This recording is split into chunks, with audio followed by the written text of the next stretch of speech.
자, 박성호 YTN 보도국 선임 기자와 함께 롯데그룹의 비자금 의혹 자세히 분석해 보도록 하겠습니다. 자, 어서 오십시오. 예, 신동빈 회장이 지금 미국에 머물고 있거든요. 이제 그 수사와 관련해서 처음으로 이렇게 언급을 한 건데요. 하나하나씩 좀 얘기를 들어가면서 풀어가도록 좀 하겠습니다. 먼저 신동빈 회장의 발언 내용 잠시 좀 들어보겠습니다. 근내 문제로 여러분한테 심히 기자드리고 진짜 죄송하게 생각합니다.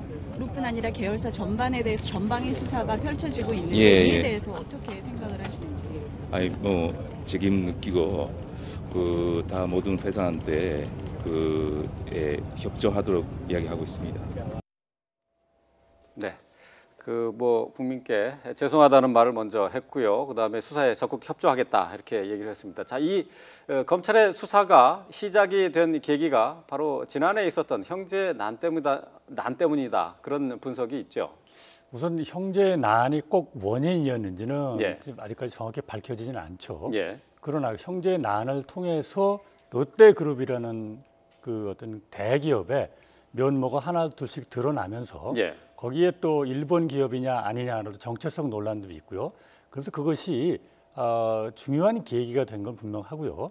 다만 그 이후 그것 때문에 꼭 검찰이 수사 나섰다라고 얘기할 수는 없고 예. 검찰은 그것 말고도 어떤 대기업에 대해서 항상 모니터하는 게 있거든요. 예. 그러니까 거기서 비자금 의혹이 있든지 아니면 이런 걸 봤겠죠. 그냥 봤겠지만은 정리를 하면은 형제 난이 없었더라도 검찰 수사는 있을 수 있었겠죠. 그렇죠. 그러나 예. 그것이 좀 더 빌미를 제공하고 촉발하는 것만 분명해 보입니다. 예. 네, 검찰의 이 핵심 내용을 제보한 사람이 지난번 형제난 과정에서 권력에서 밀려난 사람들이다라는 얘기가 있더라고요. 근데 이제 형제의 난 중에 우선 신격호 총괄 회장의 신복이었습니다. 네. 그 이사분이 이제 있는데 그 분이 이제 이 그분이 계신데 그분은 현재 신동빈 회장의 측근으로 알려져 있어요. 네. 신동빈 회장의. 예. 네. 근데 형 동두 씨 입장에서 볼 때는 그냥 좀 껄끄럽겠죠. 그래서 해임을 시켰어요. 아버지하고 얘기해서 해임을 시켰으니까 네. 이제 그 사람이 나중에 나와서 이런저런 얘기를 했고 제보도 했다라는 지금 설도 있고 한데 예. 네. 그 사람이 이 사람 말고도 신격호 회장의 그 비서실장 격이었던 이모 전무를 얘기하는 건가요? 그렇죠. 예. 근데 그분이 뭐 이런 얘기를 했다는데 그분 말고도 지금 윤재희 앵커께서 말씀하신 좀 소외됐다는 이런 사람들이 상당히 제보를 했다. 예. 이런 얘기들이 흘러나오고 있습니다. 예. 네. 자, 신동주 회장이 직접 신동빈 회장이 중국 사업에 이제 손을 대면서 큰 손실을 입혔다. 그러면서 여러 가지 의혹을 제기를 했는데 이미 그것과 관련해서는 검찰 수사가 진행 중입니다. 자, 관련 발언 내용 저희가 준비를 해봤는데요. 먼저 들어보시죠. I strongly suspect it's some loss in Chinese business, not only retail. They're hiding real estate development business. 네. 그 신동빈 회장에서 이렇게 중국 사업에서 큰 손실을 봤다 하는 얘기가 신동주 회장에서 입에서 나오기 때문에 이제 이런 식으로 이제 서로가 비리나 이런 잘못된 점들을 지적하면서 수사가 시작됐다. 이렇게 봐도 되지 않을까요? 검찰 수사를 보다 이제 그렇게 되는 거고요. 거긴 약간의 좀 배경이 있습니다. 우선 중국 사업에 대해서는 이렇게 됩니다. 자, 동주 동빈하니까 헷갈리죠. 형하고 동생으로 얘기합시다. 예, 예. 네. 자, 형이 원래 일본 롯데월드를 잡고 있었고 어쨌든 간에 형이 밀려났어요. 동생이 예. 등극을 했어요. 그 와중에 형이 이제 아버지한테 다시 가서 예. 사과하고 이러면서 좀 이제 반전을 이제 노렸는데 이때 형이 들고 나온 게 중국 카드입니다. 동생이 중국에서 큰 손실을 봤다. 그런 얘기를 했거든요. 그래서 예. 적어도 1조 원 정도 손실을 봤다라고 형이 처음에 주장했어요. 예. 그런데 검찰 지금 수사에서 흘러나오는 얘기를 들으면 1조가 아니라 3조가 넘을 수도 있다. 뭐 이런 얘기가 나오고 있거든요. 예. 네. 그래서 지금 형의 입장에서는 중국 사업을 동생의 실패로 몰아가면서 가는 건데 예. 지금 검찰 얘기를 들으면 그 차원이 아니라 돈의 액수도 높고 거기서 혹시 비자금이 조성될 수도 있었겠다라는 뭐 정황이 포착이 됐다라는 얘기가 있는 걸로 봐서는 네. 이 중국 사업에 관한 것은 형제 간의 다툼에서 불거졌지만 그것과 무관하게 만약 비자금으로 확인된다면 그건 기업 자체에 그 형사적인 책임을 져야 될 문제가 되는 거죠. 예. 네. 지금 이제 검찰의 수사가 한창 진행 중입니다만은 이것과는 또 별개로 이달 안으로 그 롯데홀딩스의 주총이 있지 않습니까? 그렇습니다. 이것이 지금 관심이 커지고 있는데요. 자, 이 두 형제가 다시 이 주총에서 다시 만나게 됩니다. 근데 신동빈 회장은 지금 미국에서 인터뷰를 한 내용을 보면은 크게 걱정하지 않는다 이렇게 얘기를 했어요. 그 기자들과 나눈 얘기를 잠시 좀 들어보고 얘기를 계속해 보겠습니다. 신동주 부회장 쪽하고 지금 여러 가지 얘기들이 많이 나오고 있는데요. 이달 말에 예정되어 있는 일본 주총은 어떻게 전망하고 계시고요? 어떻게 대응하실 생각이신지요? 네, 뭐 주종에 대해서는 전혀 걱정하고 있지는 않습니다. 전망을 앞으로 어떻게 대응하실 생각이신지요? 아니 뭐 대응 쭉 가실 생각이시죠? 예. 오늘 일정 마치신 다음에 곧바로 가실 거고요. 일본. 아니에요. 좀 미국에서 몇 주 동안 여러 가지 좀 필요한 부분도 있기 때문에 한국에는 몇 주- 곧바로 들어가시는 건 아니고 일본 끝난다는 말씀. 예, 그렇게 생각하고 있습니다. 언제쯤 귀국하실 예정이십니까? 이번 달 말 정도까지 제가 뭐 주종 롯데홀딩스의 주종이 언제인지 아직 뭐 결정돼 있지는 않기 때문에 그 끝난 후에 꼭 돌아가겠습니다. 당초에 이달 말쯤에 이제 일본에서 열릴 거라고 예상이 됐는데 그대로 네. 열릴지 아닐지는 모르겠어요. 왜냐하면 이게 그룹이 전방위로 수사를 받고 있거나 임원에 대한 무슨 수사해서 뭐가 비리가 드러난다거나 하면 주총을 언제 열어야 될지가 약간 미뤄질 가능성도 있고요. 네. 그래서 그런 상황도 있고요. 이 이야기는 뭐냐면 하여튼 동생과 형이 싸우는 과정에서 동생이 지난번 2번을 이겼습니다. 예.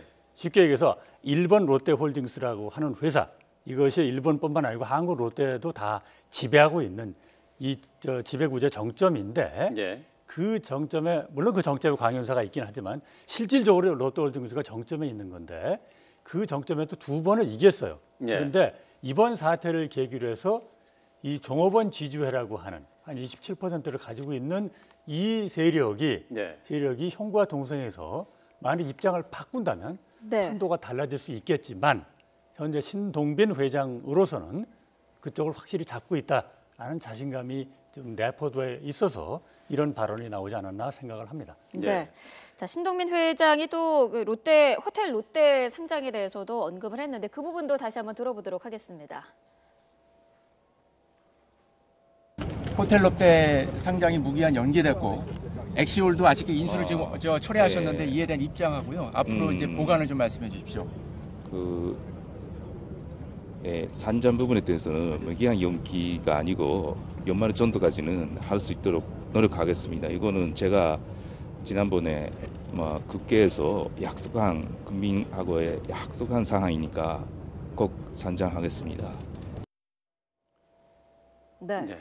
자, 상장 부분과 관련해서 무기한 연기가 아니다. 국민과의 약속이기 때문에 꼭 지킬 것이다라고 했거든요. 국민과 약속이 분명하죠. 첫째 목적은 호텔 롯데 상장하는 첫째 목적은 롯데그룹이 다른 그룹에 비해서 순환 출자 거래가 엄청나게 많았습니다. 네. 그래서 그거를 상장함으로써 그 과정에서 상당히 많이 줄여왔어요. 예. 원래 작년에 비해서 80%를 순환 거래를 끊었습니다. 예. 그런데 또 하나 중요한 목적은 호텔 롯데 상장은 그 일본 기업이 아니다 하는 그 이미지를 불식시키기 위해서 그렇거든요. 네. 호텔 롯데의 일본 지분은 99%입니다.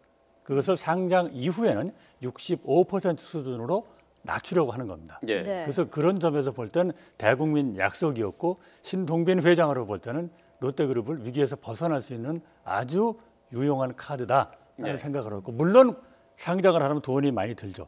그래서 네. 그 과정에서 롯데 쇼핑이 가지고 있는 무슨 알루미늄 주식을 사는 과정에서 이게 또 제대로 샀느냐 안 샀느냐라는 것이 불거지긴 하지만 어쨌든 지금 현재로도 7월까지는 못합니다.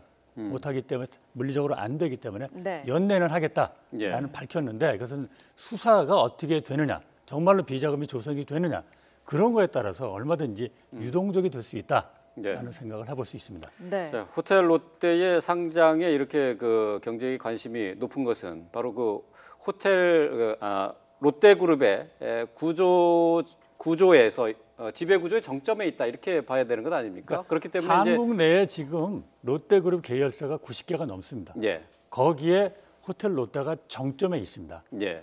정점에 있는데 잘 보면 그 안에는 일본계 99%라고 그랬잖아요. 예. 묘하게도요. 신동주, 신동빈 형제가 지분은 거의 없습니다. 거기 없는데 예. 그거를 누가 이제 더 차지하느냐가 이제 문제겠죠. 그래서 네. 호텔 롯데는 실질적으로 한국 내에서 롯데그룹의 지주 회사다. 그래서 상징성도 있고 예. 그래서 더욱더 주목을 받고 있는 겁니다. 예. 네. 자, 우리나라 그 대기업들이 과거부터 그 비자금 조성 얘기가 뭐 계속해서 있어오지 않았습니까? 이번에도 계속 얘기가 나오고 있는데 비자금 조성 방법 중에서요, 뭐 통행세 얘기도 나오고 있어요. 이건 어떤 건가요? 여러 가지가 있어요. 비자금 조성 방법이. 근데 이번에 롯데에서 그 통행세 문제가 나온 것은 이렇게 됩니다. 롯데 케미칼이라는 회사가 있습니다. 네. 꽤 주요한 회사고 롯데가 90몇 개 중에서 상장한 회사가 몇 개 없는데 상장 회사 치고는 가장 큰 시가총액이 구조가 넘는 가장 큰 회사인데 자 롯데 케미칼이라는 회사가 석유 원료를 수입을 하잖아요. 예. 수입을 할 때 중간에 일본계 회사라든지 자기 일본 자회사라든지 또는 협력업체의 해외 법인을 이용한다든지 그래서 예. 중간에 끼어서 통행을 할 때 세율을 좀 받는다. 그러니까 자금을 좀 마련해서 근데 이것이 비자금으로 악용되는 경우가 있을 수 있다. 네. 실제로 이런 수법은 많이들 다른 그룹에서도 나타나고 있는 거죠. 예. 그다음에 네. 이제 그러면 비자금 조성 방법이 통행세밖에 없느냐? 안 그렇습니다. 흔히 있잖아요. 부동산 거래 네. 또 비싸게 사준다든지 이런 경우가 이제 있고요. 네. 또 이런 것도 있습니다. 부동산하고 M&A 같은 경우도 있어요. 하나 사례를 들면 예. 제주 리조트라는 회사가 호텔 롯데 땅을 샀어요. 예. 네. 아주 160억 정도 주고 샀는데 몇 년 후에 호텔 롯데에 다시 인수합병이 되는데 회사 160억을 전체가. 주고 예. 땅을 사가지고 건물도 짓고 했는데 몇 년 뒤에 2008년에 해가지고 2013년에 호텔 롯데로 다시 들어가는데 얼마 받는 줄 아십니까? 34억만 맞았어요. 이게 결국은 특혜 아니냐. 네. 그래서 지금 비자금을 조성하는 방법이 뭐 통행세도 있고 부동산 거래도 있고 또 일감 몰아주기도 어찌 보면 하나의 좀 약한 고리이겠지만 그것도 비자금과 연결될 가능성도 배제할 수 없습니다. 예. 네. 뭐 통행세나 뭐 이런 걸 얘기를 들어보면은 그러면 굳이 없어도 되는 과정을 하나 더 끼워 넣음으로써 거기서 뭔가 자금 조성을 하는데 유용하게 쓴다 그런 얘기가 되겠네요. 흔히들 쓰는 방법이죠. 예, 그게. 그렇군요. 그러니까 전체적으로 보면 비자금 조성이라든지 의혹이라든지 그것이 네. 우리나라 재벌 기업들이 사용하던 그 구태에서 하나도 벗어나지 않았다. 이렇게 평가할 수 있습니다. 예. 네. 자, 이 검찰의 비자금 롯데그룹의 비자금 수사는 그룹의 오너 그리고 핵심 간부들이 탈세나 배임, 횡령과 같은 그런 과정을 거쳐서 비자금을 조성하지 않겠습니까? 네. 그럼 비자금 조성에 대한 수사를 하게 되면은 이 비자금이 어디에 쓰여졌는가 거기에 대한 수사는 뭐 반드시 따라 붙을 수밖에 없는데 이렇게 되면은 이제 로비 의혹으로 그 같이 이제 이 검찰의 수사가 넘어가는 것 아닐까요? 그게 지금 로비 의혹을 얘기할 때는 흔히 지금 제1롯데월드 지금 짓고 있잖아요. 예. 네. 거기도 상당히 많이 진척이 됐습니다만은 그때 정권 실세와 관련이 있느냐 없느냐라는 얘기죠. 예. 이명박 전 대통령 시절이었으니까 사실은 지금 롯데월드 그거 짓고 있는 거 있잖아요. 1994년부터 원래 구상을 발표했고 추진해 오던 건데 예. 네. 계속 안 되다가 언제 되냐면 2009년에 승인이 납니다. 2009년에 최종 승인이 나는데 예. 그러면 이명박 정부 출범 직후죠. 그 이듬해죠. 이듬해서 일단 의혹이 나오고 있는데 자 지금 이재현 앵커께서 말씀하신 비자금이 그러면 자기들만 쓰려고 있는 게 아니고 로비 자금으로 흔히 됐는데 우선 검찰은 그쪽까지는 안 하겠다라는 게 기본 입장입니다. 예. 기본 입장입니다만은 이런 건 있어요. 그래서 거기 지금 제1롯데월드하고 가장 관련 있는 회사가 롯데물산이라는 회사인데 이번에 거기는 압수수색에 포함이 되지 않았습니다. 예. 네. 다만 그것이 실제로 건물을 짓고 한 롯데건설은 압수수색에 들어가 있기 때문에 건설을 통해서 어떤 고리가 찾아진다면 물산이라든지 그런 로비 의혹이라든지까지 예. 갈 가능성을 전혀 배제할 수 없는 상황입니다. 네. 검찰이 또 이번에 압수수색을 하면서 그 회장님들의 이른바 비밀 금고를 확보를 했다고요. 네. 네. 이게 이제 롯데 호텔 가면 34층에 네. 신격호 회장 집무실이 있는데 거기 금고가 하나 있었다고 합니다. 네. 뭐 가로 1, 뭐 세로 뭐 1m 뭐 이렇게 해가지고 네. 높이가 1.5m 된다는 예. 건데 그거요. 거기선 해봤을 때는 아무것도 없었어요. 예. 네. 그걸 앞서 빈 금고였죠. 말씀드린 예. 그 임원이 빼서 어디 처제집에 숨겨놓고 예. 뭐 이랬다는 건데 또 하나 있었어요. 그 롯데그룹 신격호 회장이 영빈관으로 사용되는 그 집에서도 하나 또 나왔습니다. 신동빈 회장이죠. 예. 이제 그 아니 신격호 회장이랍니다. 또 예. 하나 또 나왔는데 네. 그 안에도 뭐가 있는지 아직 모르겠지만 하여튼 금고가 있는 거는 분명한 사실이고요. 근데 금고만 롯데만 금고가 있는 게 아니에요. 네. 지난 보면 현대차 자동차 뭐 수사할 때도 글로비스 건물에서 나왔더고요.